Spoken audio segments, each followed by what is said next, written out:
get you some. Oh yeah. Mate, it's lucky she can cook. Wow! G'day lovelies, welcome back. Alrighty, tonight we're going to be making the original pea soup for the iconic South Australian pie floater. So a little over 30 years ago, I was in town doing a course. I was sitting at the train station after the course waiting for a train home when this elderly gentleman that you could clearly tell was half cut staggers up and sits down next to me. He had a pie floater in one hand and a spoon in the other. And then as he was munging on his pie floater, I said to him, I've always wanted to make these, but I never knew how to make the pea soup. And he turned to me and he said, and I remember this like it was yesterday, well, you're in luck, little lassie. I used to work for the Cowley's truck way back when I was a handsome young fella. Would you like the recipe? And I'm like, oh my God, oh yes please. And lucky for me, doing the course, I actually had pens and a pad in my bag. So I wrote at the top of the pad, half cuts pea soup. So that's where the name comes from. Now I'm going to make a big batch up because I've got heaps of pies in the freezer. Now I'm going to be using 2 kilo of blue peas and 2 kilo of small bacon bones. Now if you just want to do a normal size amount, you only need 1 kilo of blue peas and 1 kilo of small bacon bones. Now blue peas are marrow fat peas, which are known as mushy peas.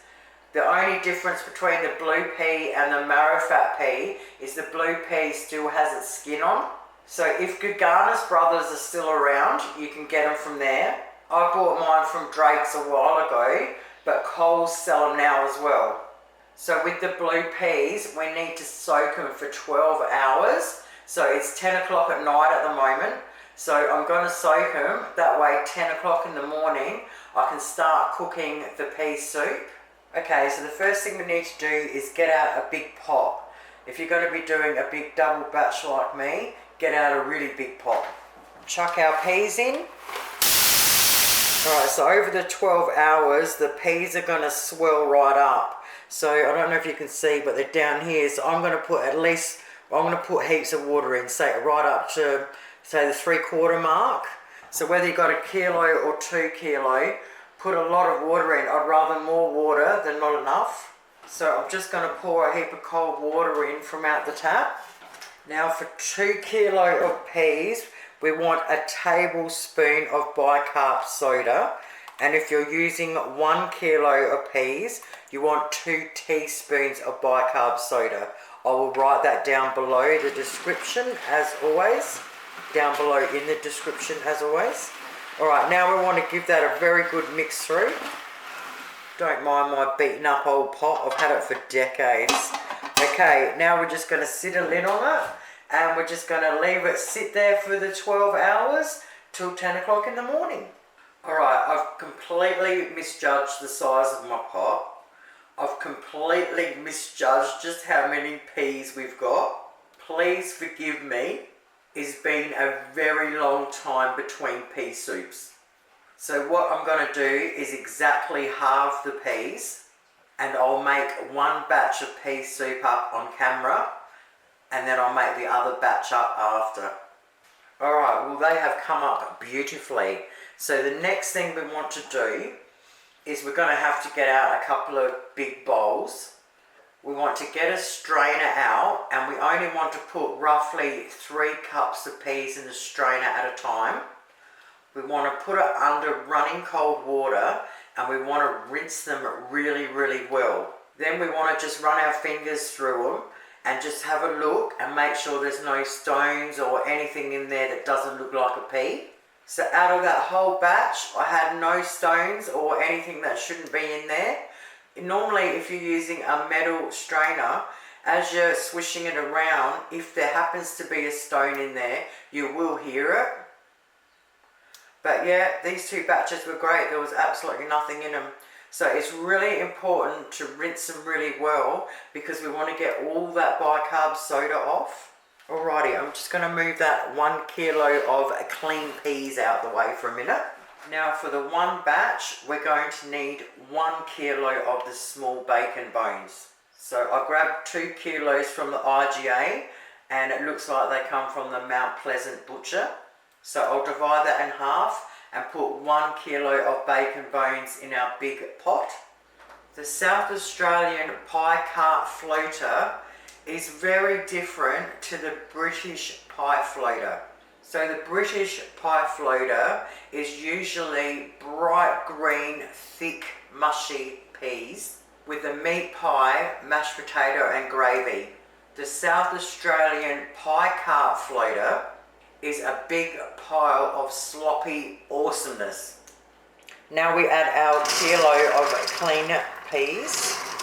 Now we want to add 3 tablespoons of Worcestershire sauce. And we want to put a good amount of cracked pepper in there. Do not put salt in. There's no salt going into this until the very end when we do a taste test to see if we need it. So if we put the salt in now, it will completely slow down the cooking of the peas, and we just do not want to do that. So do not touch the salt. Now we want to fill it up with cold water until we've just covered everything. Once we've done that, we now want to stick it on the stove top. We want to bring it up to a boil. Once it starts to boil, we want to turn it down to a very gentle simmer. We want to put the lid on, and we want to simmer it away for between 2 and 3 hours until all the meat starts falling off the bone. And you want to give it a good stir every half hour or so. Alright lovelies, we're at the 1.5 hour mark. Now I didn't realise that the batteries went dead and the camera wasn't recording. So what happened is at the 1.5 hour, the peas all swelled up and sucked up a lot of the water. You'll be able to see when this happens. I added 5 cups of water, stirred it all in, and now it's back up to the simmer again. So now I'm going to put the lid back on and keep simmering it away for at least another hour, maybe 1.5 hours. Alrighty lovelies, we are at the 2.5 hour mark, and the meat is starting to fall off the bone, and the peas are cooked beautifully. Just give that a good stir. So what we're going to do now is for the rest of the cook, we're going to be leaving the lid off. So now we want to take all of the bones out. We want to peel all of the meat off, put the meat back in the pot and leave the bones out. Now what I forgot to say, with the meat, you want to pull it all apart into really small pieces. Alright, so it's really important when you're peeling all the meat off to take your time and make sure you feel every single bit. Make sure you feel every single bit with your fingertips so that absolutely no little bones at all go in it. So now I'm going to turn it up one, because now we want to go from that little simmer to a little bit more. And we want to stir it every 5 minutes or so to make sure it doesn't stick to the bottom. And we just want to do this for a little while to thicken it right up. So I've got an electric stove top, so it's going to take a minute to bring it up. So yeah, instead of that tiny little simmer, we don't want it boiling its guts out, but we do want it to be rocking and rolling. Alright, well while we're thickening this up, let's just talk about pies for a minute.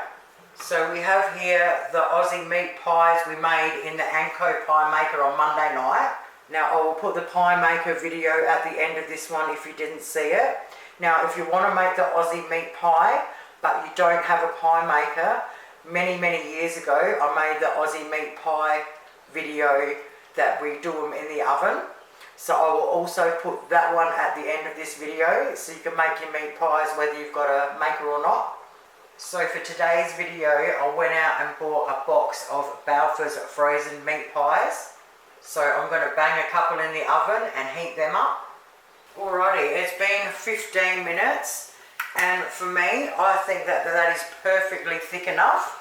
But if you want it thicker, you can absolutely just keep simmering it away. You can get it really thick by just simmering it for as long as you want. But I think that there is absolutely perfect. So just to show you with a ladle. Homemade.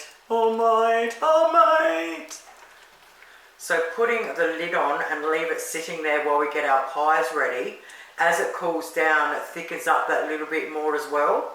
I forgot to say, at this stage, when you turn it off, taste it. If you need salt, put it in. If you need more pepper, put it in.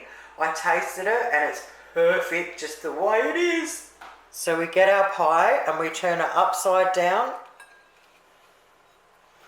Well, there you have it, lovelies, an absolutely beautiful pea soup. And the iconic South Australian pie floater. Now, for some of you crazy people out there that don't like pie floaters, if nothing else, you've got a beautiful soup. If you've never tried a pie floater before, give it a crack. It's definitely something different. And please feel free to share your memories from back in the day. No doubt we're all half cut at 4 o'clock in the morning when we used to get these. Thank you all so very much for watching. Enjoy the rest of your week. Have yourselves a great weekend and I'll see you all on Monday. Toodles.